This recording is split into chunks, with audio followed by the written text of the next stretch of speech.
की सुविधा में और आम जन के आवागमन की सुविधा का एक बहुत महत्वपूर्ण अंग वर्तमान क्षेत्र का में बन चुका लोकतांत्रिकरण। और इसका मुख्य बिंदु आप अगर कहें या केंद्र बिंदु आप कहें, प्रधानमंत्री जी की जो सोच और विचारधारा रही है कि ये क्षेत्र का लोकतांत्रिकरण हो, आम जन को ये सुविधा उपलब्ध हो, जो इतिहास में केवल चुनिंदे लोगों के लिए ये सुविधा उपलब्ध होती थी, आज भारत में हर व्यक्ति और आम आदमी के लिए ये सुविधा उपलब्ध हो चुकी है। पिछले 9 साल का सफर एक मेहनत, लगन और संकल्प का सफर रहा है, ये महत्वपूर्ण परिवर्तन लाने के लिए।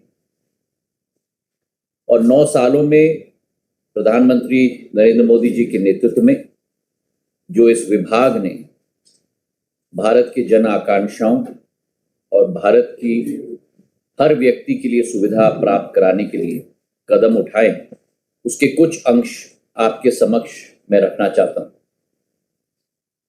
अगर हम देखें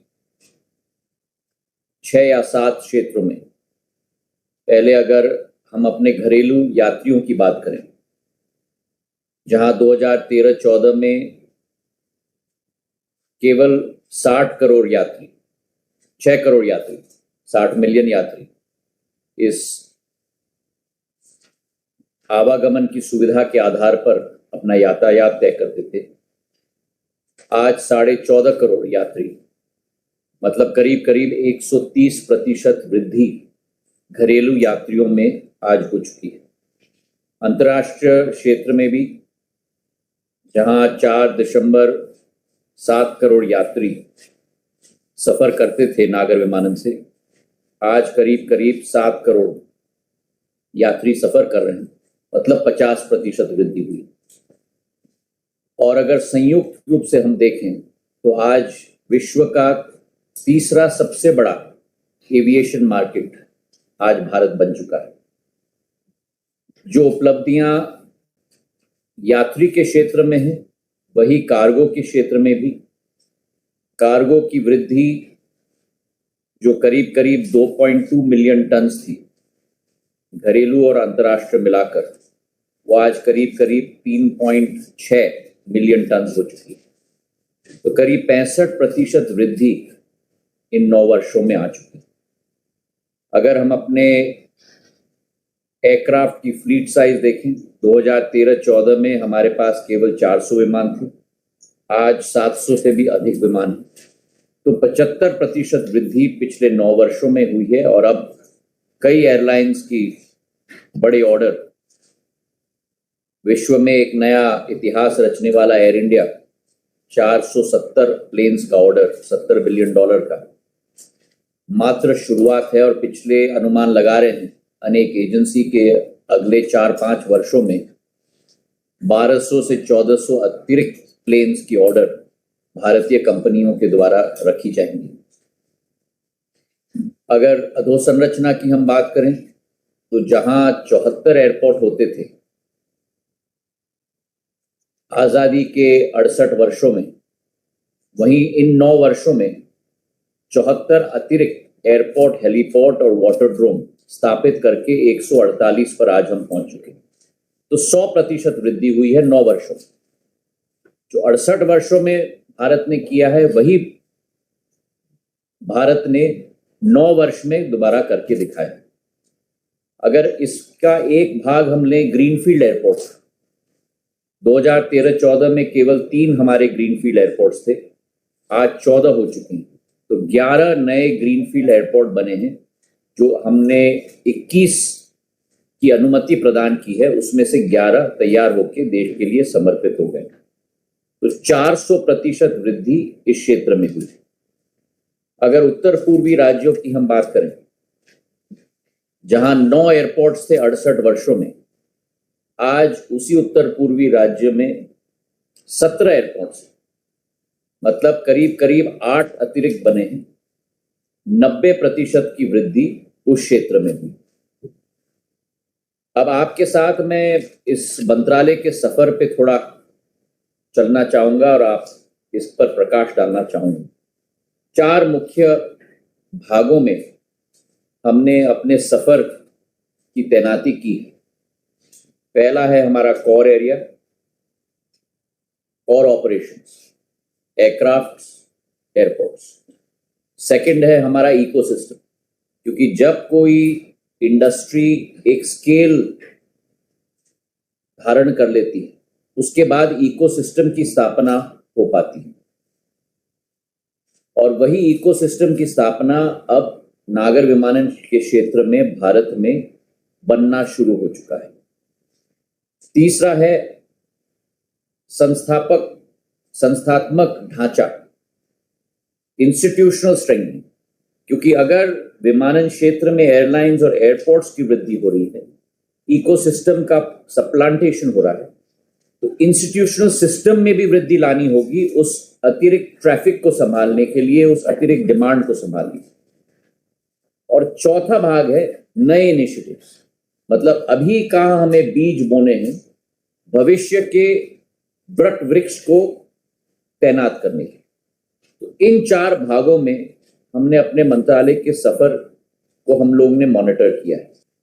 अगर कोर एरिया की हम बात करें तो कोर एरिया के अंतर्गत पैसेंजर वृद्धि की तो हमने बात की है। वर्तमान में हम लोग 14.5 करोड़ पर आ चुके हैं, जहां 130% की वृद्धि हुई है, और हमारा अनुमान है कि 2030 तक ये आंकड़ा 45 करोड़ तक जाएगा। अभी 300% वृद्धि आने वाले 7 सालों में होने वाली है। और वैसे ही एयरपोर्ट्स के क्षेत्र में, जहां मैंने आपको कहा कि जो 68 साल में देश ने करके दिखाया है, वही प्रधानमंत्री जी के नेतृत्व में 7 सालों में देश ने करके दिखाया है। 9 सालों में डबलिंग हुआ है, 74 से 148। पर यह 148 मात्र एक पॉइंट है उस सफर में। अगले 5 साल में हम लोग करीब 200 से 220 के आंकड़े तक एयरपोर्ट्स, हेलीपोर्ट्स और वाटरड्रोम्स समेत हम लोग पहुंचने की कोशिश करने वाले हैं और संकल्पित। इसी के साथ अगर हम लोग अपने मेट्रो की कैपेसिटी देखें, वर्तमान में जो हमारे 6 बड़े मेट्रो हैं, बॉम्बे, दिल्ली, चेन्नई, बेंगलुरु, हैदराबाद, कोलकाता, यहाँ हमारी थ्रूपुट की कैपेसिटी करीब करीब 222 मिलियन की है, मतलब 22 करोड़ करीब की है। आने वाले 8 वर्षों में केवल इन 6 मेट्रोस की कैपेसिटी जेवर और नवी मुंबई को जोड़कर हम लोग करीब 415 मिलियन तक ले जाएंगे, मतलब 41-41.5 करोड़ तक ले जाएंगे। मतलब ये 6 मेट्रोस की कैपेसिटी हम लोग डबल करेंगे, थ्रूपुट कैपेसिटी। ग्रीनफील्ड एयरपोर्ट्स की मेरी चर्चा हो गई आपके साथ। हिरासर और ढोलेरा गुजरात में बन रहा है, मोपा गोवा अभी बन चुका है। उत्तर पूर्वी राज्य में जैसे मैंने कहा कि 8 एयरपोर्ट्स की वृद्धि हुई है। ऐसे राज्य थे आश्चर्यजनक, जहां राज्य में एक एयरपोर्ट, नागर विमानन क्षेत्र का एक एयरपोर्ट भी नहीं था। उदाहरण के तौर पर अरुणाचल प्रदेश, आज वहां 3 एयरपोर्ट स्थापित है। उदाहरण के तौर पर सिक्किम, आज वहां पक्यम के एयरपोर्ट स्थापित है। और उसी के साथ जो हम लोगों का भविष्य की नीति है, करीब 1 लाख करोड़ का हम लोगों का कैपेक्स एयरपोर्ट्स के क्षेत्र में निर्धारित है। इस 1 लाख करोड़ के कैपेक्स में करीब 25 से 30 हजार crore airports authority of India के द्वारा निर्मित किया जाएगा, और बाकी 60 से 65 हजार करोड़ निजी क्षेत्र के साथ निर्मित किया जाएगा। एयरपोर्ट्स अथॉरिटी ऑफ इंडिया का जो कैपेक्स है 25 से 30 हजार करोड़ का, वो 42 ब्राउनफील्ड एयरपोर्ट्स पे खर्च किया जाएगा और 3 ग्रीनफील्ड एयरपोर्ट पे खर्च किया जाएगा, जिसमें होलोंगी शामिल है, जो ऑलरेडी देश को समर्पित किया गया है। निजी क्षेत्र का जो 60 से 65 करोड़ रुपए का हजार करोड़ का कैपेक्स है, वो 4 ब्राउनफील्ड एयरपोर्ट्स पे खर्च किया जाएगा और 3 नए ग्रीनफील्ड एयरपोर्ट्स पे खर्च किया जाएगा।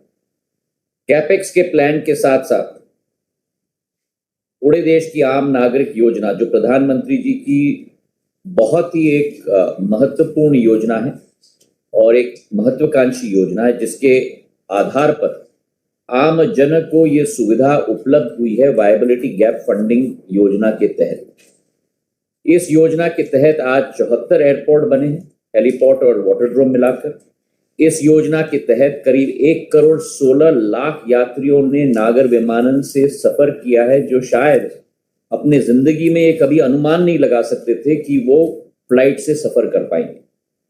2,20,000 फ्लाइट्स इस योजना के साथ चली हैं और करीब करीब 4,500 करोड़ रुपए का एक कैपेक्स का बजट केवल इसी योजना के लिए निर्धारित किया गया है, जिसमें एक नई वृद्धि इस साल के बजट में वित्त मंत्री जी के द्वारा 50 नए एयरपोर्ट्स के लिए 1100 करोड़ रुपए अतिरिक्त आवंटित किया गया है।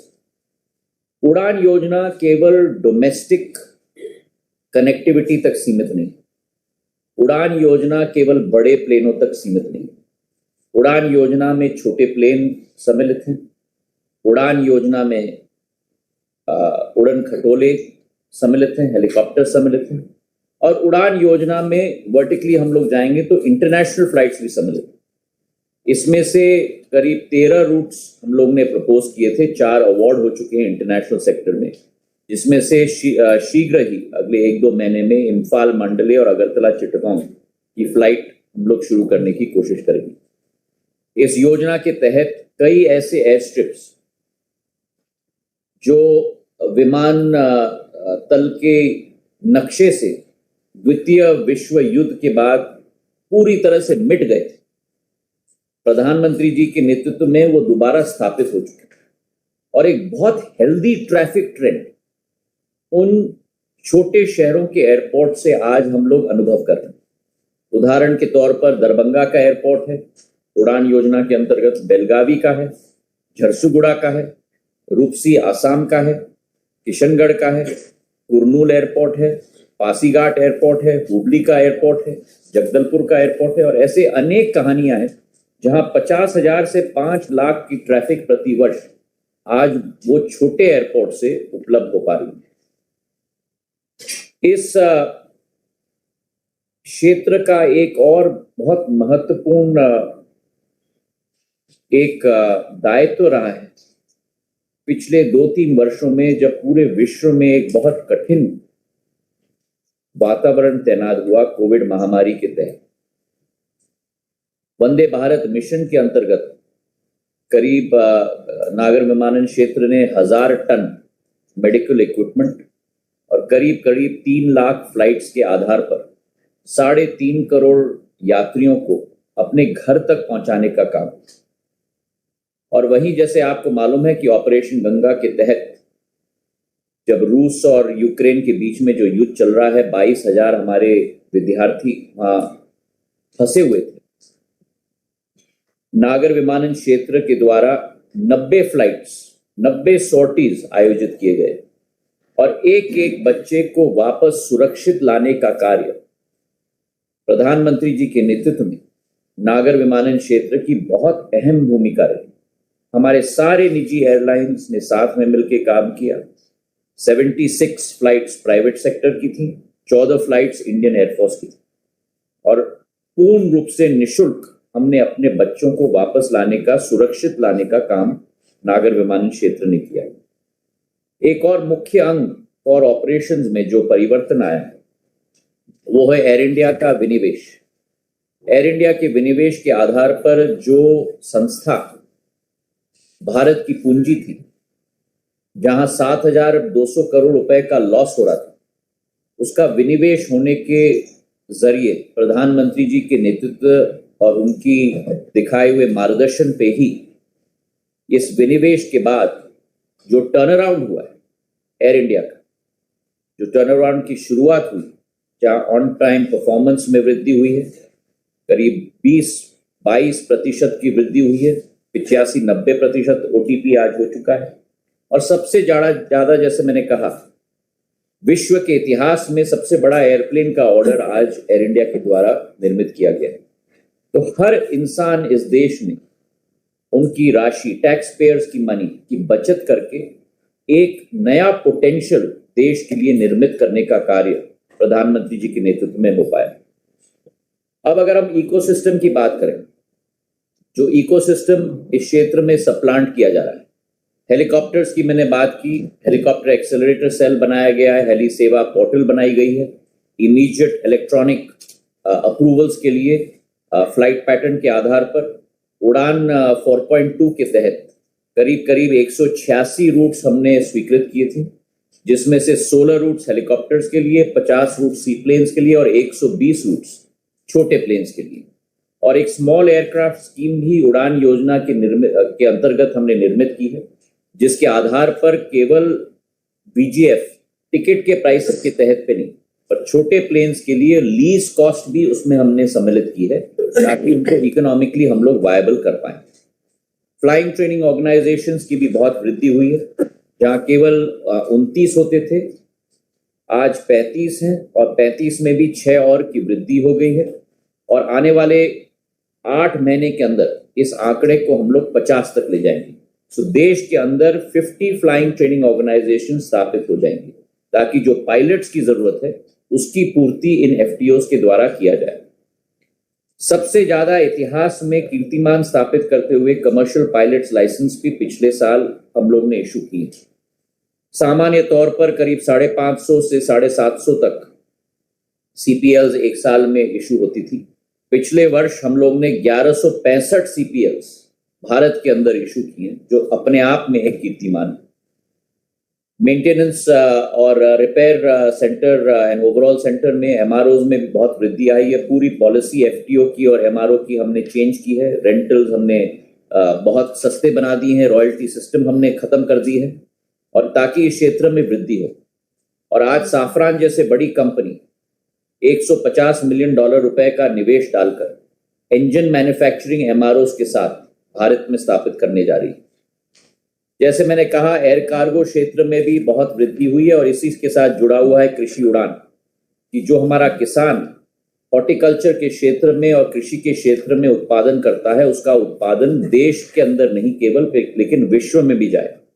कुल मिलाकर हमारे 53 एयरपोर्ट्स करीब करीब 25 उत्तर पूर्वी में और 28 देश में हम लोग ने रेखांकित किए हैं। इसमें 5 और ऐड किए हमने, और कुल मिलाकर 58 एयरपोर्ट्स इस योजना के तहत हमने स्थापित किए हैं, जहां whole of government approach 8 ministries की कन्वर्जेंस नीति के आधार पर कृषि उड़ान को हम लोग आगे बढ़ा रहे हैं। और आज खुशी की बात है कि असम के किंग चिलीज गुवाहाटी से लंदन जा रहा है, जैक फ्रूट त्रिपुरा से लंदन जा रहा है और जर्मनी जा रहा है। हमारे असम के नींबू गुवाहाटी से लंदन जा रहे हैं, और हमारे अंगूर गुवाहाटी से दुबई जा रहे हैं, और लीची दरभंगा से पूरे देश में जा रहे हैं। तो एक नई वृद्धि हॉर्टिकल्चर और कृषि के क्षेत्र में भी इस योजना के तहत की जा रही है। तीसरा अंग है हमारे संस्थात्मक मजबूती प्रदान करना, इंस्टीट्यूशनल स्ट्रेंथनिंग। पहले तो टैक्सेस की हम बात करें, एक्साइज ड्यूटी एटीएफ पर 14% था, उसे 2018 में 11% तक घटाया गया। आप लोगों के साथ कई बार मैंने चर्चा की है कि वैट एटीएफ पर 20 से 30% तक लगता था। केवल 12 राज्य थे जो 1 से 4% तक चार्ज करते थे, और 24 राज्य 20 से 30% तक चार्ज करते थे। आज इस प्रेस कॉन्फ्रेंस के जरिए हर राज्य के मुख्यमंत्री और हर यूनियन टेरिटरी के एलजी को भी मैं दिल के गहराइयों से धन्यवाद अर्पित करना चाहता हूं कि 19 राज्य और यूनियन टेरिटरीज उन 24 की सूची में से अब 1 से 4% रिजीम में आ चुके। तो जो 12 और 24 का ब्रेकअप होता था, 12 कम दर और 24 हाई दर, वो आज बन गया है देश के अंदर 31 कम दर, और केवल 5 राज्य बचे हैं जो हाई दर पे आज वैट चार्ज कर रहे हैं एटीएफ पर। और उनको भी मैं निवेदन करना चाहता हूं कि वे भी लो रिजीम में आए, क्योंकि नागर विमानन क्षेत्र से इकोनॉमिक मल्टीप्लायर उनके राज्य के लिए बहुत है, 3.1 मल्टीप्लायर है, और एम्प्लॉयमेंट मल्टीप्लायर उनके राज्य के लिए बहुत है, 6.1 एम्प्लॉयमेंट मल्टीप्लायर। तो अप्रत्यक्ष लाभ भी नागर विमानन क्षेत्र से बहुत मिलता है हर एक डेस्टिनेशन और हर एक राज्य को।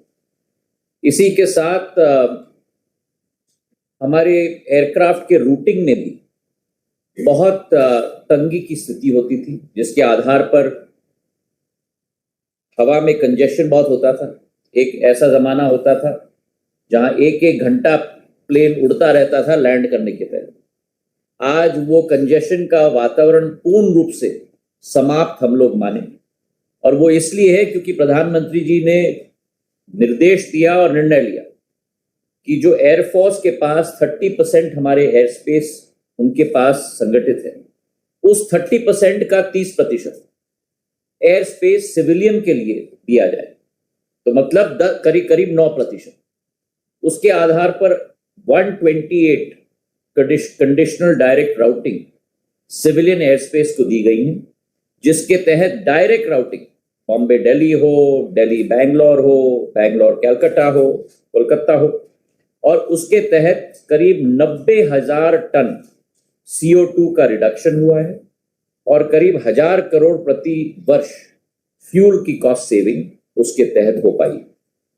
ईज ऑफ डूइंग बिजनेस के अंतर्गत हमने DGCA और BCAS दोनों को ई सिस्टम पे ले लिया है। 298 सर्विसेज DGCA के अब ऑनलाइन है, EGCA बन चुका है, और वैसे ही BCAS का सिस्टम भी आज BCAS बन चुका है। इसी के साथ साथ एयरक्राफ्ट के लीजिंग और फाइनेंसिंग के लिए भी गिफ्ट सिटी के अंतर्गत हमने नए पॉसिबिलिटीज की शुरुआत की है, और करीब 29 नए एयरप्लेन्स गिफ्ट सिटी के थ्रू लीजिंग की प्रक्रिया सफलतापूर्वक शुरू हो चुकी है। अगर हम ह्यूमन रिसोर्सेज की बात करें, मानव संसाधन, क्योंकि प्लेन्स बढ़ रहे हैं, एयरपोर्ट्स बढ़ रहे हैं, पर इंस्टीट्यूशनल सिस्टम को भी हमें मजबूती प्रदान करनी है। और मुझे खुशी है आपको रिपोर्ट करते हुए कि हमारे इंस्टीट्यूशनल स्ट्रेंथनिंग के अंतर्गत वर्तमान में अगर हम ATCOs की हम लोग बात करें, एयर ट्रैफिक कंट्रोल ऑफिसर्स की, पिछले 9 वर्षों में 100% की वृद्धि हुई। जो केवल 2,305 ATCOs देश में होते थे, आज ये आंकड़ा बढ़कर करीब 4,554 ATCOs आज देश में निर्धारित रूप से स्थापित है। 756 ATCOs के लिए अप्रूवल मैंने अभी लिया है MOF से, वित्त मंत्रालय से, और उनको भी हम जल्द से जल्द स्थापित करने जा रहे हैं। इसी के तहत DGCA की अगर हम बात करें, तो जो DGCA की स्ट्रेंथ 1252 होती थी, वो अब 1703 हो चुकी है, जो 36% की बढ़ोतरी हो चुकी है। और यही स्थिति BCAS की हुई सिक्योरिटी के तहत, जो 191 ऑफिसर्स केवल 2014 में होते थे, आज 595 ऑफिसर्स BCAS में आ चुके हैं। 212% की वृद्धि इन 9 वर्षों में रह चुकी है। हम लोगों की रेगुलेटरी अथॉरिटी भी है, एरा। उस एरा के अंतर्गत हमारे पास केवल करीब करीब 20 ऑफिसर्स थे, उसको बढ़ाकर हम लोगों ने 32 किए हैं, क्योंकि जितने भी रेगुलेटरी केसेस जाते हैं उनका भी निपटारा जल्द से जल्द हो पाए। सेफ्टी भी एक क्षेत्र है जहां हमने बहुत लक्ष्य निर्धारित किया है, और जो 2013 में करीब 1982 केवल सेफ्टी चेक्स एक वर्ष में होते थे, उसे आज बढ़ाकर हम लोग ने करीब 4,500 कर दिए हैं प्रति वर्ष। तो 120% वृद्धि हुई है। और मुझे खुशी है आपको रिपोर्ट करते हुए कि 2013 में जहां FAA, जो US की एविएशन रेगुलेटरी अथॉरिटी है, उन्होंने भारत को डाउनग्रेड कर दिया था कैटेगरी 1 से कैटेगरी 2 तक।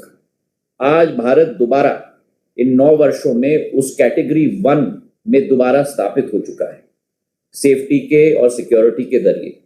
और वैसे ही ICAO, international civil aviation organisation, जिनका अपना दर्जा है सेफ्टी और सिक्योरिटी के लिए, ग्लोबल रैंकिंग में हम लोग 102 पे होते थे, आज हम 47 तक पहुंच चुके हैं, और हम लोगों का इफेक्टिव स्कोर करीब 20% बढ़ के 85% तक आ चुका है।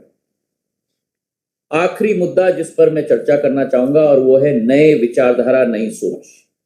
क्योंकि कैपेसिटी बढ़ोतरी के अतिरिक्त ये एक टेक्नोलॉजी इंटेंसिव क्षेत्र है, और टेक्नोलॉजी इंटेंसिव क्षेत्र होने के नाते हम लोगों को सदैव तलवार के धार पर होना चाहिए। अगर विश्व में हम सबसे बड़े एविएशन मार्केट बनने का हम लोग संकल्प रखते हैं। डिजी यात्रा हम लोगों ने इसी विचारधारा के साथ इंस्टॉल किया है। पहले 3 एयरपोर्ट्स में, दिल्ली, बैंगलोर और वाराणसी। अब 4 और एयरपोर्ट्स में, हैदराबाद, कोलकाता, पुणे और विजयवाड़ा में। इम्प्लीमेंटेशन तीव्र गति से हो रही है। एयरपोर्ट्स अथॉरिटी ऑफ इंडिया के एयरपोर्ट्स में 50 से 70% तक अडॉप्शन रेट ऑलरेडी हो चुका है यात्रियों का, और निजी एयरपोर्ट्स में अभी करीब 10 से 20% तक हम लोग अटके हैं। इसको भी हम जल्द से जल्द और बढ़ाने की हम लोग कोशिश कर रहे हैं। तो सरकारी संस्था आज निजी क्षेत्र से आगे है अडॉप्शन रेट में, डिजी यात्रा में, और आने वाले दिनों में दूसरे एयरपोर्ट्स में भी इसकी हम लोग वृद्धि कर रहे हैं। पहले डोमेस्टिक पे हम शुरुआत कर रहे हैं, फिर आगे जाके इंटरनेशनल पे भी ले जाएंगे। दूसरा क्षेत्र है ड्रोन्स, जहां एक नया इतिहास रचा गया है प्रधानमंत्री जी के नेतृत्व में। प्रधानमंत्री जी ने ये लक्ष्य निर्धारित किया है कि भारत को drone hub of the world बनना है 2030 तक, और इसलिए जो ढांचा हमने तय किया, पहले तो सिंपल रूल्स जो हम लोगों के अंदर हमने कहा था कि हम लोग रिलीज करेंगे, वो हमने रिलीज कर दिया है, जहां 90% ग्रीन एरिया है। और इसी के तहत एक PLI स्कीम दी ड्रोन सेक्टर के लिए। जिस इंडस्ट्री में केवल 60 करोड़ की टर्नओवर थी, वहां 120 करोड़ की PLI स्कीम, जो पहले वर्ष में हमने 30 करोड़ ऑलरेडी ड्रोन मैन्युफैक्चरर्स को अपने तरफ से रिलीज कर दिया है। कुल मिलाकर आज 53 ड्रोन ट्रेनिंग स्कूल्स देश में हैं। 4,500 ड्रोन पायलट्स ऑलरेडी ट्रेन हो चुके हैं, और करीब 80 ड्रोन मैन्युफैक्चरिंग यूनिट्स देश में स्थापित हो चुकी हैं। जो 60 करोड़ की टर्नओवर की इंडस्ट्री थी, 1.5 वर्षों में वो 350 करोड़ भी पार कर चुकी है, और आगे जाके अगले 5 सालों में ये इंडस्ट्री 5,000 करोड़ तक जाएगी। हम लोग ये भी सोच रहे हैं कि भारत में एक इंटरनेशनल सिविल एविएशन हब बनना चाहिए। हम लोगों के अंतर्राष्ट्रीय हब्स भारत के बाहर हैं। पूर्व सरकारों के द्वारा निर्मित नीतियों के आधार पर हम लोगों के एयरलाइंस टैक्सी की तरह बन चुकी हैं हमारे पड़ोसी देशों में दूर दराज के सफर के लिए। तो हम लोग आज दिल्ली एयरपोर्ट से चर्चा कर रहे हैं, इंडिया से चर्चा कर रहे हैं कि पहला इंटरनेशनल हम लोगों का सिविल एविएशन हब भारत में बनना चाहिए, दिल्ली में बनना चाहिए। और ये WIP वर्क इन प्रोग्रेस है, पर तीव्र गति से हम इस पर काम कर रहे हैं। सस्टेनेबिलिटी चौथा अंग है जो बहुत महत्वपूर्ण है।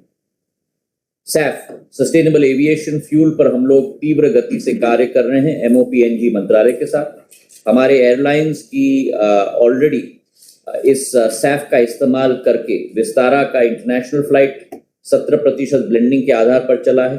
स्पाइस जेट का 25% के आधार पर एक डोमेस्टिक फ्लाइट चला है, और हमारा निष्कर्ष है कि आने वाले दिनों में जल्द से जल्द इसको हम लोग आगे बढ़ाएंगे। आखिरी मुद्दा है हम लोगों का एरोस्पेस मैन्युफैक्चरिंग, और मैं मानता हूं कि जब एयरलाइंस में, एयरपोर्ट्स में इकोसिस्टम स्थापित हो गया इंडिया में, एरोस्पेस मैन्युफैक्चरिंग भी भारत में ही स्थापित होगा।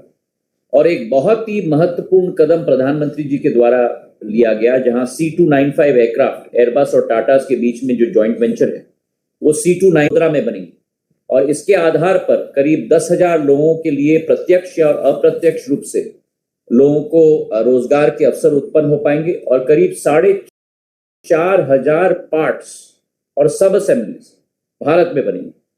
Radar warning system Bharat dynamics और एक और कंपनी के इस एयरप्लेन्स में इस्तेमाल की जाएंगी। तो जो स्पेस, अंतरिक्ष और सिविल एविएशन टेक्नोलॉजी के फ्रंटल एंड पे होता था, उसका लाभ अब भारत को मिलना शुरू होगा। बोइंग और टाटास की भी जॉइंट वेंचर भारत में स्थापित है। अपाचे हेलीकॉप्टर्स की फ्यूजलाज भारत में बनती है। C-130J हरक्यूलीज एयरक्राफ्ट की एपिनाजेस और टेलफिन स्ट्रक्चर 737 की भारत में बनती है। और जैसे मैंने कहा, साफरान के अनेक निवेश इंजन के क्षेत्र में, उनके लीप इंजन के लिए सीलेंट्स यहाँ बनने वाली हैं, उनकी इलेक्ट्रिकल हार्नेसेस भारत में बनने वाली हैं, और $150 मिलियन के निवेश के आधार पर CFM के इंजन भी भारत में बनने वाले हैं। कई दूसरे कंपनीज हैं जैसे कॉलिंस एरोस्पेस, जहां एस्केप शूट सारे विमानों के लिए भारत में बनाए जाते हैं। और इसी के तहत जब टेक्नोलॉजी का एक बहुत महत्वपूर्ण अंग भारत में स्थापित होगा, तो इसके अनेक स्पिन ऑफ इफेक्ट्स भी अनेक इंडस्ट्रीज को, ऑटो को और बाकी को भी इसी क्षेत्र से मिल पाएंगी, इसका हमें पूरा विश्वास है। आखिरी मुद्दा है आशा और ईवीटॉल्स के advanced short haul air mobility systems और electrical vertical take off and landing systems की। जैसे मैंने आपसे कई बार इस पर चर्चा की है, ये अभी भी थोड़ा भविष्य के गर्भ में है, क्योंकि ईआसा और एफएए इनका सर्टिफिकेशन कर रहे हैं। पर मुझे पूरा विश्वास है कि आने वाले कुछ महीनों और सालों में ही ये एक प्रेवलेंट सिस्टम ट्रांसपोर्टेशन की बनेगी और उसका एक बहुत महत्वपूर्ण अंग भारत में भी स्थापित होगा। कई कंपनीज की जॉइंट वेंचर ऑलरेडी बन चुकी हैं। भारत के लिए इससे